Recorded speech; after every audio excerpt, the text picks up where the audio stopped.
I come from the cold waters of Cornwall in the UK, where I live and surf with my family. Cornwall has not only inspired me to become a surfer, but also a writer and a geographer, passionate about celebrating emerging surf cultures. I think that surfing is a wonderful way to engage with communities, because it gives you the chance to really get under the skin of places, to experience their culture, their coastlines, and explore critical issues of sustainability. I am particularly attracted to the off-the-beaten-track locations. I believe we can learn a lot from these places that offer so much potential for a more light-footed style of cultural tourism. I call these places the brilliant corners, and I'm on a journey to discover what we can learn from the brilliant corners of the world.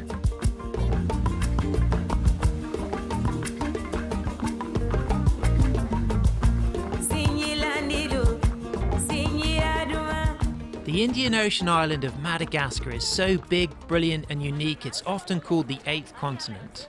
I'm travelling here with Mike Lay and James Parry to soak up the atmosphere of Antananarivo, celebrate the 700-mile-long Route du Sud from the capital through Ranamafana to Tuliar, and surf through a web of Vaso fishing communities surrounded by shallow reef passes in the southwest of this vast and varied country. Most travellers who visit Madagascar opt to jump straight onto a domestic flight to avoid the capital, but I think it's worth a visit. And this is why old Antananarivo, where ghostly Citroen 2CVs, Renault 4s and old Peugeot taxis prowl the cobbled streets like tin animals. It's as if the sulphur-coloured taxis are ferrying passengers to another world, and the creaking suspensions and whining engines add to the mystery. As the afternoon sets in, the rest of the team arrive at Larabadea Hotel, fresh from the intensity of the hour-long drive from the airport to downtown. How's it going? How are you? Yeah, good, yeah. Oh, yeah. It's crazy, that drive. Yeah. Hits you in the face, just boof. People everywhere. I've never been in a city with similar energy to Antananarivo.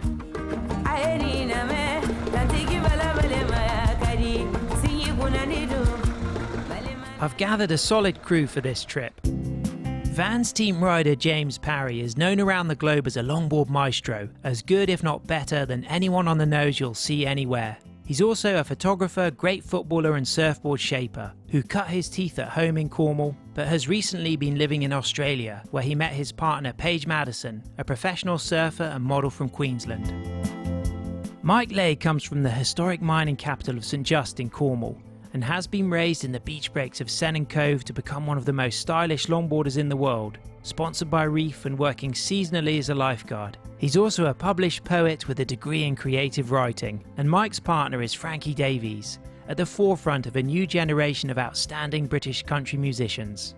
With Paige and Frankie busy on respective projects, this is a brilliant opportunity to invite James and Mike onto a once-in-a-lifetime adventure. We take a quick tour of the neighbourhood, while Mike gets tempted to spend some of his local currency, Ari, freshly changed at the airport, on a gift for Frankie.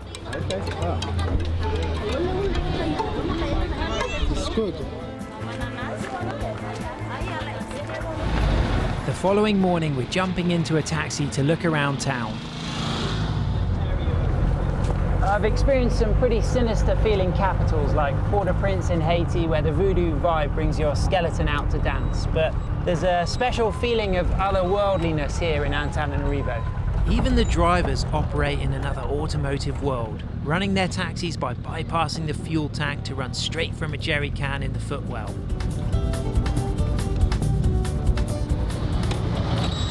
Fais le plan?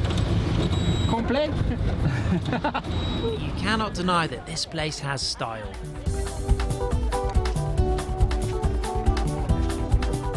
Set amongst 12 hills at 4,000 feet on a high plateau, Antananarivo, or Tana as the locals call it, is packed with tall houses with terracotta tiled roofs and wooden balconies.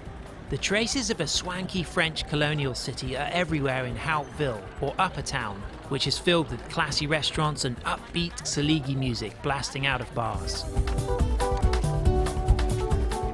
20,000 French expats live and work in Tana, and all the good literature on the island is in French. But Malagasy is the national language, So to learn a few basics, I'm meeting up with Nadia, the manageress of La Rabadea Hotel.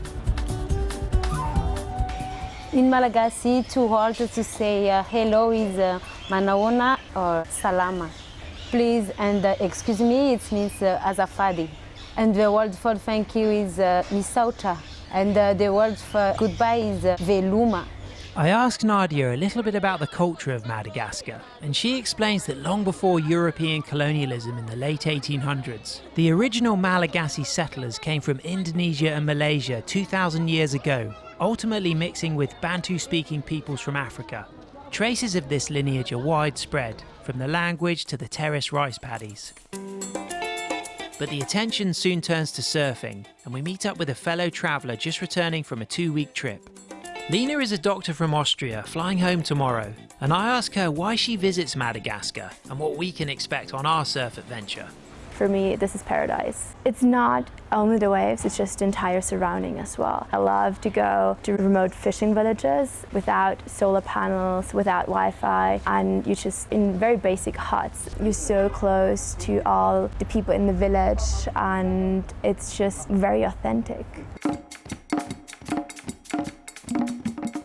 Everybody knows Madagascar for its vanilla, and as a surf destination it's just as sweet, with 3,000 miles of coastline to explore. Most surfers head for the town of Tulia, fringed by offshore reefs facing the Mozambique Channel. Many of the best breaks are a mile offshore, snapping blue-green lips kissing flaming live coral. The small town of Fort Dauphin on the southeast coast is another hotspot. The best season for swell is the May to September Southern Hemisphere winter, with consistent 4-foot surf, where you'll share waves with a handful of locals. There are clean mornings and slicing afternoon winds, the foam whipped off the back to make vanilla ice cream.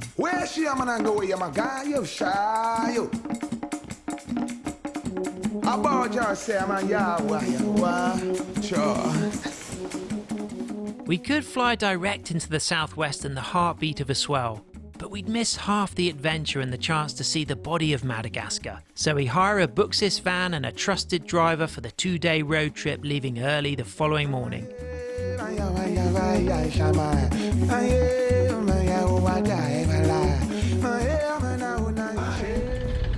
So this is it, the route starts 900 kilometers to Tulia via Ranamafana.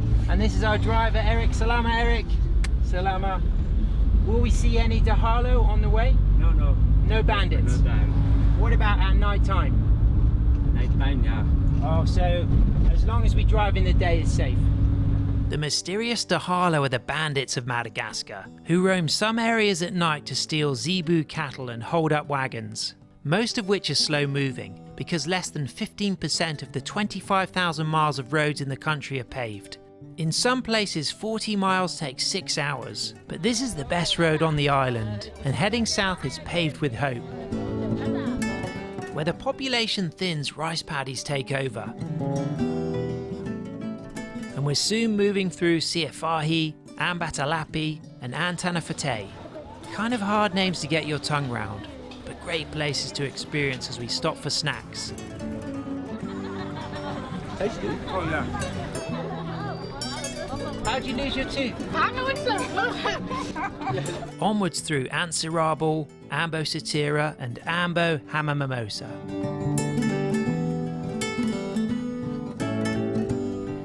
Madagascar is a place of world records, huge, fragmented and unusual. The island has long been regarded as a hotbed of puzzling plants and animals that have evolved in isolation for over 80 million years. And the Malagasys themselves have a unique relationship with this landscape. This unique relationship extends from the living to the long dead in a practice known as famadina, or the turning of the bones, as Nadia explains. Ny famadihana dia fanomezan-danja ny olona efa maty, famonosana lamba ny olona, zany hoe atsaina zany ny olona efa maty satria misy lanjany amin'ny Malagasy sady mbola mitandry zareo na dia efa maty aza ny olona taloha. Alongside the road are tombs, sometimes more elaborate than the baked brick architecture of the homes. The Malagasys say that the house is just temporary, while the tomb is for eternity. So when someone dies, they assume the status of a spirit. And the Malagasys consult their ancestors in these turning of the bones ceremonies every few years. Hear the ancestors come alive in electric celebrations, the ghosts rising up. The music is basically call and response. We, the living, link with the dead in our common fate that we will all meet in a better life. But that collective meeting is of course the work of memory, in refleshing the dead as they become part of the living, remembered, their bones turned.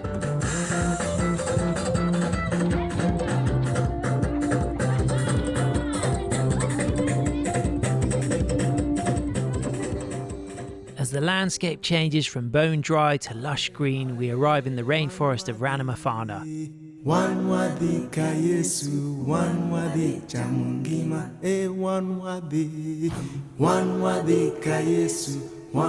We sleep deep at the Hotel Forest Austral and kick off the second half of the road trip in the cool morning air through the terrain of the fiercely proud Sakalava people, wrapped up in massive lamba scarves.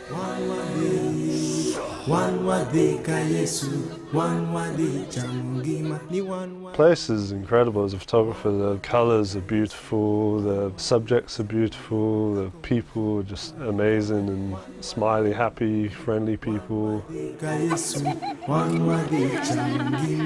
we finally make it to a brilliant corner I've been longing to experience.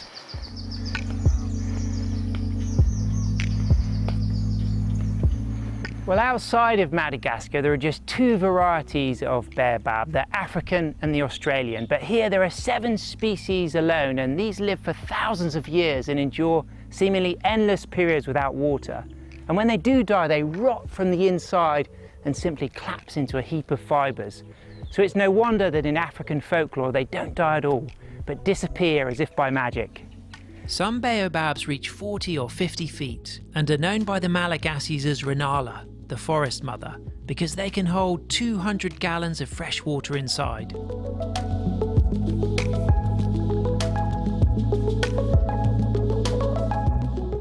Long after sunset, we make it to Tuliar and awake the next morning to the street life of wheeled carts and brightly painted Asian rickshaws known as puspus or push-push, with brakes that shriek like lemurs. We head to the market for some breakfast. Freshly roasted coffee and a feast of powdered rice and sugar moulded into cakes known as ranamanoka. 100 ariari, should we get 2 each? Voilà. Merci, Sam. Coffee on the road. The softly spoken chef is clearly proud to have some Vahasas or foreigners eating at her joint. And after breakfast we meet up with New Zealander Blair Rogers, the founder of Mada Surf Tours. Captain Blair and Rally the skipper from the nearby fishing village of Anakau will be leading us in their speedboat on a swell chase south of Tuliar, staying in different accommodation providers where we will live with the Vezo, the legendary fishing nomads of the Mozambique Channel. But Mada Surf Tours HQ is their lodge in Anakau. Blair started Mada Surf Tours in 2011 and has been a pioneer of surf tourism in the area. I want to find out why he came to Madagascar in the first place. I lived in Reunion Island for quite a long time, and when I first arrived there in '93, I heard about quite a few of the first guys that discovered Tamarin Bay in Mauritius and St. Louis and Reunion Island. And one of them was missing. His name was Tony Adkins, and he'd disappeared to a place called Tulia, Madagascar. So that intrigued me like straight away. I ended up coming over and staying with him and working on his cat with him. I knew from the first time I came to Madagascar I was going to end up living here. The late great South African Tony T.T.'s Atkins was one of the first modern surfers to explore Madagascar. Oh yeah, Tony got cancer. It's very, very unfortunate. He went back to Reunion Island to get treated and everything, and it just didn't work, and he passed on a couple of years ago. He's my mentor. He taught me everything I know about exploring and boats. I owe everything to Tony. He's sort of gone now, so they call me Tony Blair now, so I'm sort of taking over for him. We're soon at sea with Tony Blair and Rally, the local Vezo skipper, motoring south and diving into liquid bliss to wash out the exhaustion from the drive and realign our spines. Our bodies are iron-like from days welded into the wagon, but muscle memory kicks in and sea music takes over.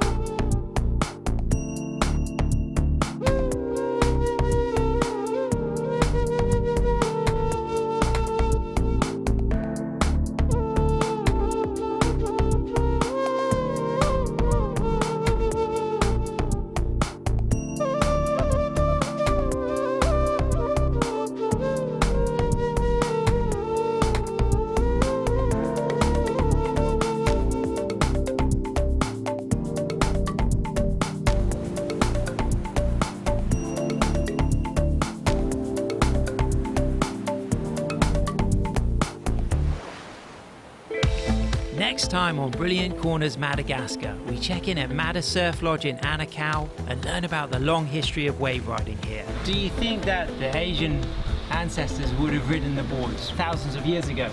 And order a bolster alair from the local Vezo boat builder. Manaum, Justine. Manaum. Salama. Salama.